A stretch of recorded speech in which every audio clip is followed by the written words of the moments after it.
Hello everyone, and we want to have a big congratulations for the class of 2020, and we need your help. We're asking everyone for our graduation drive-by ceremony to make a poster to celebrate the class of 2020.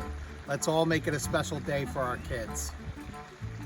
The signs will either be displayed on the chain link fence or in or on your car if you join us for the parade. So please feel free to make more than one. We've all made posters before. I mean, we're teachers. But here's some tips to make them even better and more visible, and maybe to get creative if you don't have the same supplies you normally have access to. I mean, I know I don't have any poster board or foam core or any of the classic things that make great posters, but I did have some cardboard in my garage. My daughter has an easel with easel paper that she's hopefully willing to share, and I happened to find a roll of craft paper. You can reinforce anything with cardboard, so if you have something thinner that you want to make into a poster, you can always take a piece of cardboard and cover it. You can also take pieces of cardboard to reinforce things that are flimsy or bendable. Also, if you glue multiple sheets of something together, it'll laminate it and make it thicker and sturdier and be more like a poster too. You can also get creative with what kind of supplies you use to make and decorate your poster or sign. Any kind of paint will work. Even if you have some leftover wall paint or primer, that could totally work. If you don't have any paint, markers, crayons, colored pencils, all of them work. Just remember, whatever you're writing needs to be really bold and thick so you can read it from far away. So don't waste your regular Sharpies making posters. One of the best things I found recently for making posters are these markers called Play Color Pocket. They have metallic ones, they have regular color ones.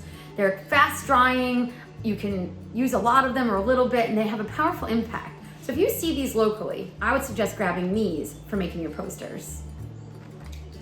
Now, if you don't have any paint or markers, you can make signs using collage. Cut out your letters. The advantage of cutting your letters out is that you can arrange them after you make them, so you don't have to worry about trying to center and align your letters as you draw them. And a tip for making cutout letters: figure out how big they need to be and make yourself a bunch of squares or rectangles that are the size of your letters. Then when you draw your letters, if you make the letter touch all four sides of the box, when you cut it out, all of your letters will be relatively the same size. When it comes to posters and signs that people want to be able to read from far away, size matters. When it comes to the size of your lettering, how tall your letters are means how far you can read them. 3-inch tall letters you can read from about 30 feet away. 4-inch tall letters about 40 feet away. 5-inch tall letters about 50 feet. You get the idea. So if you can't fit your message on your poster without making your message letters smaller, consider either making your message shorter or your paper bigger. When it comes to lettering that is neat, crisp, and clean is obviously easier to read. Think about when you were learning your alphabet and that paper that they gave you in kindergarten that had the dotted line at the bottom and the top and dashed line that went right through the middle to help you make sure the proportions of your letters were scaled appropriately. Think about drawing these types of guidelines on your poster board to help you plan out your letters this time.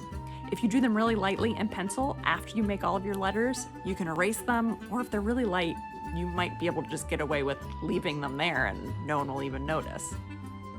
And these types of guidelines are great for both capitals and lowercase letters. And if you're drawing or painting your lettering on your sign or poster, start from the middle of every line.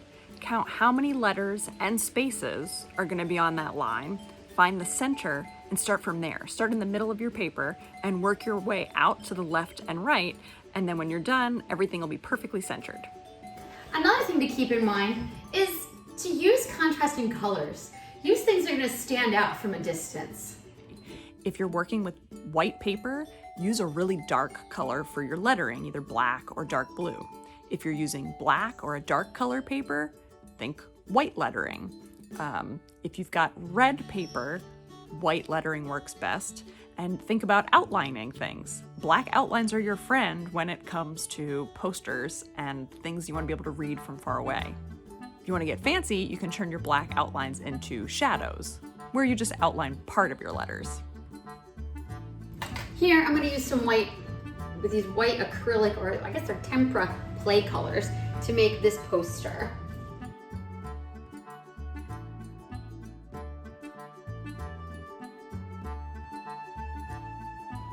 Ta-da! It really stands out because it's black versus white. I think that they're a little too thin though, these letters. They're a little too thin, so I'm going to add some thickness to them to make them more bold so people can see them from further away.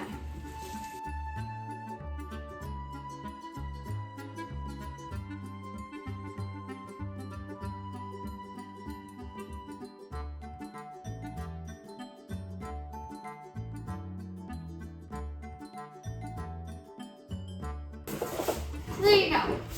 The highlights and shadows sort of give it a little bit of a 3D feel, but I think we need a little bit more flair. You don't want your flair to take away from your letters though, so make sure that it's a little bit smaller and the emphasis is on your message. Yeah. There you have it. Here's one of my many signs. And here's a few tips for painted letters. Do a few practices on some scrap paper first. That always helps. And don't overly stress about a neat edge. You can always go back in once it's dry and touch it up either with more paint, or in the case of black, you could touch it up with a Sharpie. Or if you're choosing to outline your letters later or give them a shadow, it really doesn't matter if your edge is perfect now, because it'll probably get covered when you add your shadow. Also, make sure to look at your poster from far away, like 20-30 feet, before you decide that you need to go in and touch up little tiny details. And don't forget, let it completely dry before you try to erase any pencil marks. If you have any sponge brushes laying around, they're awesome for lettering on signs. If you hold them the same angle the whole time, you can get some really neat kind of calligraphy effects. Otherwise, they make a perfect blocky texture. So thanks for all of your hard work making all these cool signs and posters. The kids are gonna love it, and it's gonna make this really unique graduation extra special for them.